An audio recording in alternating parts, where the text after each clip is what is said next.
So I start off today in the morning doing a push, a pull, and then a legs, and then finally with some core.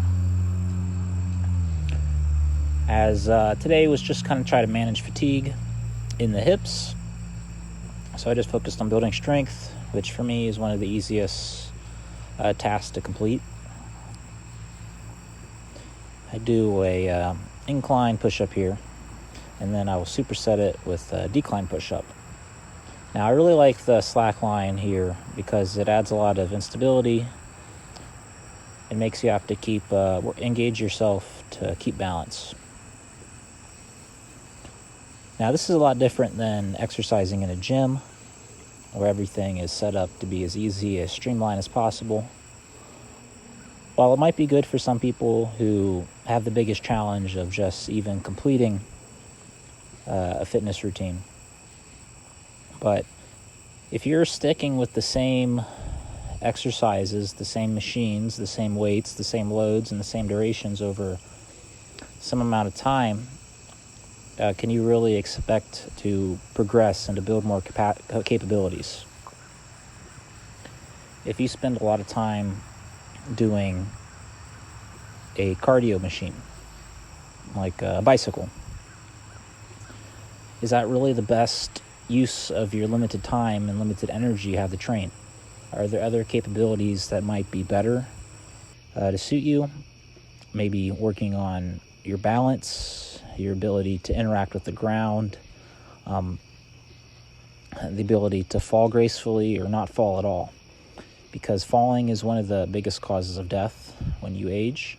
So having very strong feet, toes, and grip strength are what science has been able to measure as the best currently. I'm not too sure if those are the best measurements or maybe just some of the easiest things to measure. So here I do some pull-ups and the same kind of idea, supersetting with a inverted row.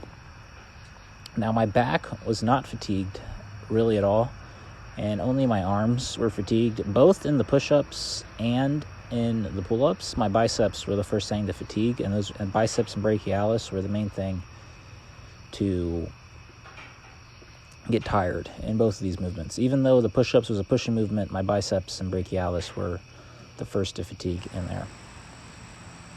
Here, I just wanted to train some neck, so I bit onto a sandbag and did some squats. I did want to save my hips, so I didn't do... Here I tried this out, which was kind of a mistake. I quickly stopped with the wide leg stance, as that emphasized the hips, which I was trying not to. Here, I'm trying to kind of beef up the neck and train the legs, but the bite was the first thing to kind of give out to fatigue first. After... I go for a second set, actually. So, just train...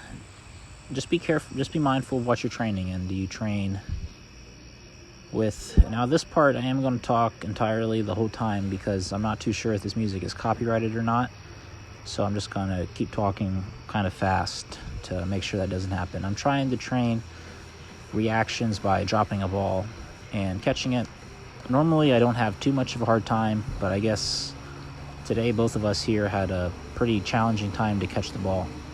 In between each of this, we interpersonally did some dancing, have some fun, get some nice music, try to dance a little bit. Dancing's fun to do. I really like to dance. I like to practice the shuffling, which is not something I've done a lot extensively, but it's kind of a new passion that I really enjoy. I'd really like to do it out dancing in the club like this sometime, as this is kind of the music most of the time they play. I'm really a big fan of hip-hop, where breaking is the main it's probably the closest thing. I'd either say I consider myself a movement practitioner or a break dancer, one of the two, as most of my movements are kind of guided towards trying to break dance.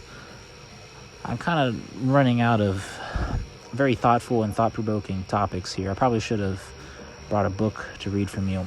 Make sure to read books. I've done some limited research on how to train your intellect, to reach higher intelligence. Reading is one of the best things, followed by talking with other people and really engaging in discussion, which is my preferred method.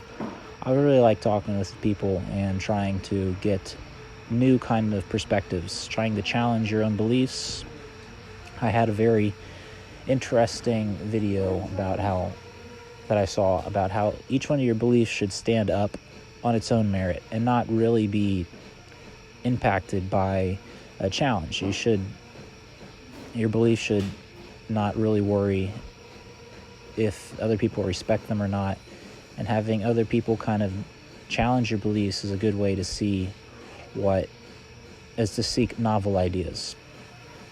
So try to get out there, talk to new people, and try to find people that disagree with you, or maybe even challenge your beliefs that make you feel a little upset, or maybe even feel some kind of negative emotion.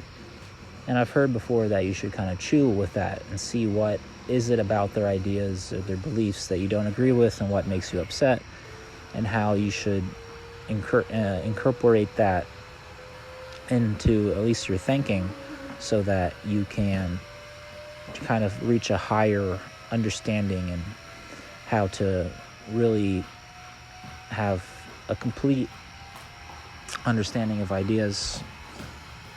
Maybe another thing that intelligence is defined as facts and skills that help you achieve some sort of higher learning. You can learn a lot of facts, you can learn a lot of skills. Dancing is a very favorite skill of mine.